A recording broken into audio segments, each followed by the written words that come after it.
And now, it's time for another Dice Tower review with Tom Vasel. Hey folks, my name is Tom Vasel, and today we're taking a look at Pyramid Arcade. Here's the box for it. This is the culmination of the pyramids from Looney Labs. Now, Looney Labs is probably best known for Flux. I mean, lots of people have played Flux and the variations on thereof. Not a big fan of Flux, but Looney Labs is also known for their pyramids. This is one of the pyramids they have, a plastic pyramid that they have, different pieces. They've sold these in small groups. They've sold them together as games. One of their most popular ones was Treehouse.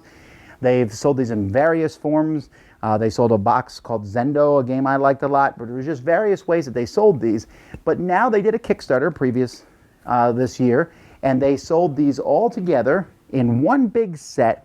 This is all different things. The pyramids are basically this is a way to play games. But don't worry, you're not getting nothing in this box. You're getting 20 full games in this rule book. There's a lot in here. Let's take a look.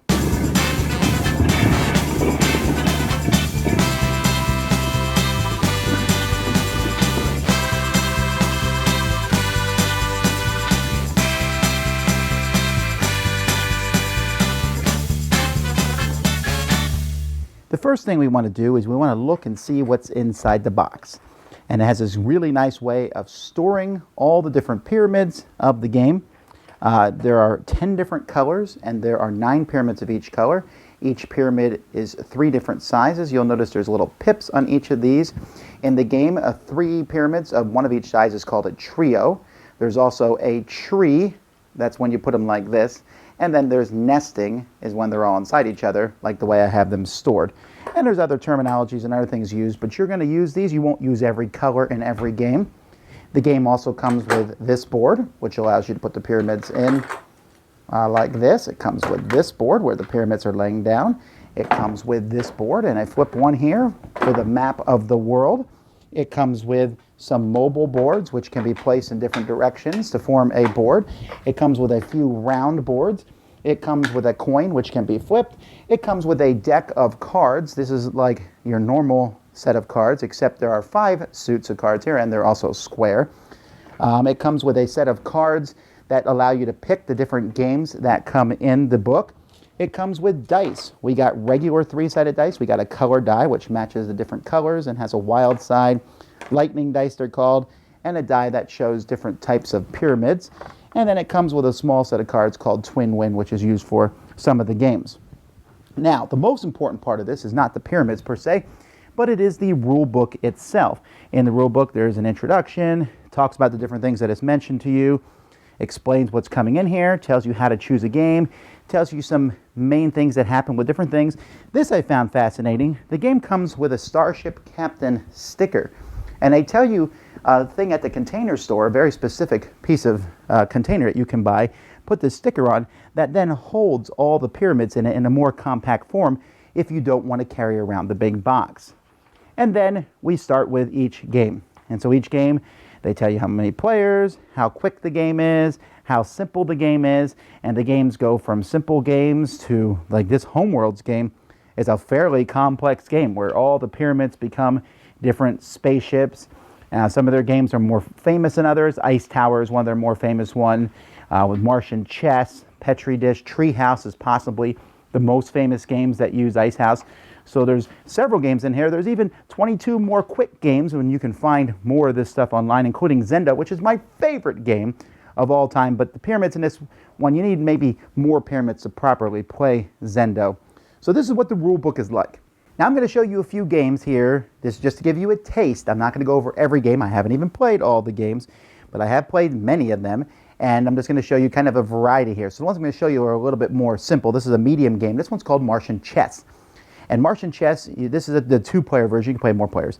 But Martian Chess, the colors here mean nothing. So I kind of split between 2 colors, orange and light blue.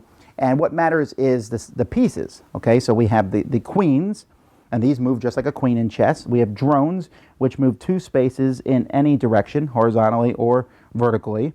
And pawns can go 1 space diagonally. So you have to kind of remember, each one moves a different way, but the queens are the most powerful because they can go in any direction. These pieces are mine. These pieces are yours. However, if I move this piece here, which is a legitimate move, that piece now becomes your piece.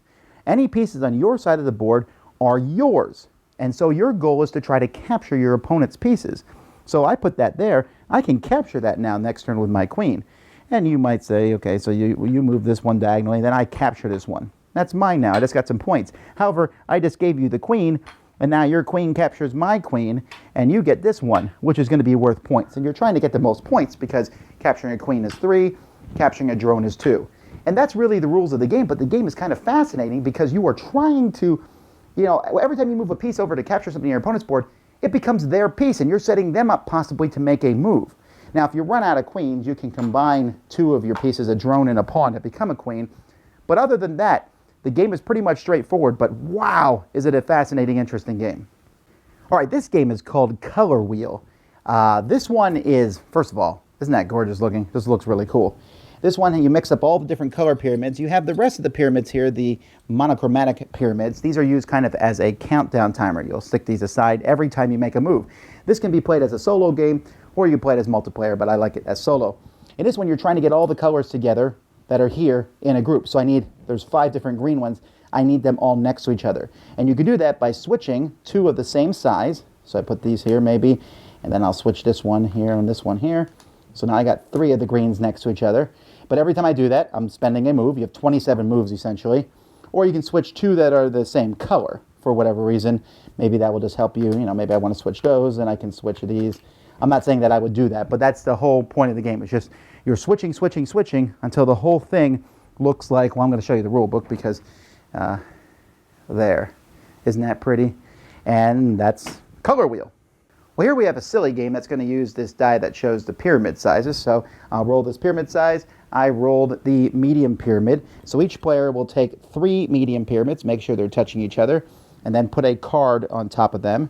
And then I roll again. Now I rolled the small pyramid. So each player will take 3 small pyramids, put them next to each other, and put a card on top of that. And then I roll it again, and I rolled the medium one again. So putting 3 mediums here. I'm putting a card on top of that. Oh, well, okay, I'm very bad at this apparently. If I had rolled the large and the medium, then that means the small. And so it's just a very simple dexterity game. Include it. Okay, now World War V. I'm not sure what happened in 3 and 4. But anyway, each person starts with 3 different sized pyramids. And you're going to go on your turn and you have 1 action. One of the things you can do is you can grow one of your pyramids to the next size. Another thing you can do is if for some reason you have an empty spot, you can build and put a small pyramid there. You can also move to an adjacent spot, and you can see that you can go across. Of course, if you move into someone else's spot, then you must fight. When you do that, you will roll dice. The number of dice that you roll is equal to the number of pips on your thing. If the attacker has the higher roll, boom, they're in. If the defender has a higher roll, then nothing happens and the attacker goes back. The loser has to go to an empty space if possible. If not, then, well, too bad. Then you're reduced in size by 1. So this one was a 1. It went down to 0, and he had nowhere to retreat. So the goal of this game, pretty simple, to control 3 spaces of another country. You do that. If I control all 3 of these, then I win. Doesn't matter which one. First person to do that is the winner.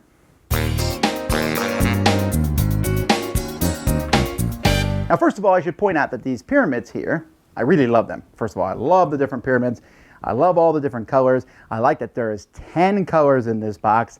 There's 9 of each. That's 90. I wouldn't mind another 90, but I just love the pyramids a lot. And most importantly, for those people who are tired of getting stabbed by them, they rounded the corners on the top. They used to be much more pointy. Rounded corners is nice. Still not going to be friendly to step on, but it's a lot better than those really pointy ones earlier. Well, in the beginning of the book, Andrew Looney writes a foreword, and he wrote something to the effect of, what did he write? This is his magnum opus. Before I read that intro, and I was looking at the game, I said, this is Looney Labs' magnum opus. It was just kind of it really is. This is not some exaggeration. There are many different things in the world that are sets that you can play games with. The most famous is probably the deck of cards, because you can play so many different things with deck of cards. But after that would be the piece pack. The piece pack comes with some cards and pieces, and with it you can make a lot of games. I found the piece pack to be an interesting thing, and there's some decent games with it. But I'm sorry, this just makes the piece pack go in the corner and cry. It really does. This is so much better. It comes with a deck of cards. I mean, there's an extra suit in it. Oh, wow, you can take that out and just play hearts and poker and all that with it. And they're really cool little square cards, too. But beyond that, there is so many games that you can play with the stuff in this set. And what's really cool is these are solid, good games.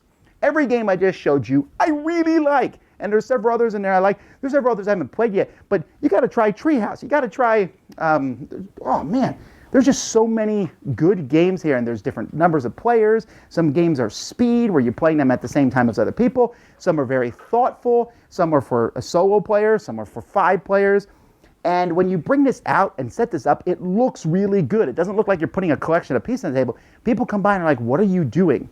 This is a game that I think, well, it's going in my collection.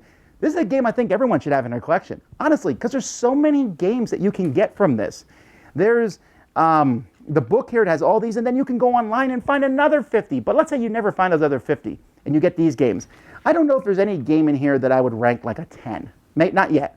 But there are games in here that I would rank an 8. I'll tell you that chess game, the very first one I showed you, I love that game. It is a great game. Now, if that was the only game in the box, I might hesitate, but that's one of 20. The stacking game, yeah, I can take or leave that game. That color wheel game, I love that. It's basically a Rubik's Cube challenge, but that's just, again, one of the things in this box. And you can see how varied it is. You can play a little war game. You can play a dexterity game. You can play card games. You can play games where the board is moving around and they are the cards. Excellent job. Component quality, A+. Selection of games, A+. Way to understand and learn the games, A+. Guys, this is a fantastic thing. One of the best things to come out this year. You guys know that I'm a sucker for games with big plastic pieces and all sorts of things and big grandiose games. And I really am. And I like those. And many of those games are going to be my favorite games of the year. And I don't know that I would pick any specific game in here to be my favorite game of the year. But as an overall package, this is amazing, fantastic. Definitely check it out. If you've never heard of these before, you certainly want to try this out. If you have heard of pyramids before, then get rid of them and get this new set, which is all the other stuff put together in one wonderful package. Dice Tower Judgment into my collection. Thanks so much for watching the Dice Tower videos. Find more great videos and reviews, as well as our top-rated audio podcast at Dicetower.com. You can also find other great shows at Dicetowernetwork.com. I'm Eric Summerer, and you've been watching The Dice Tower. The Dice Tower is sponsored by Cool Stuff Inc., where you can find great games for great prices. Cool stuff in stock. Check them out at CoolStuffInc.com.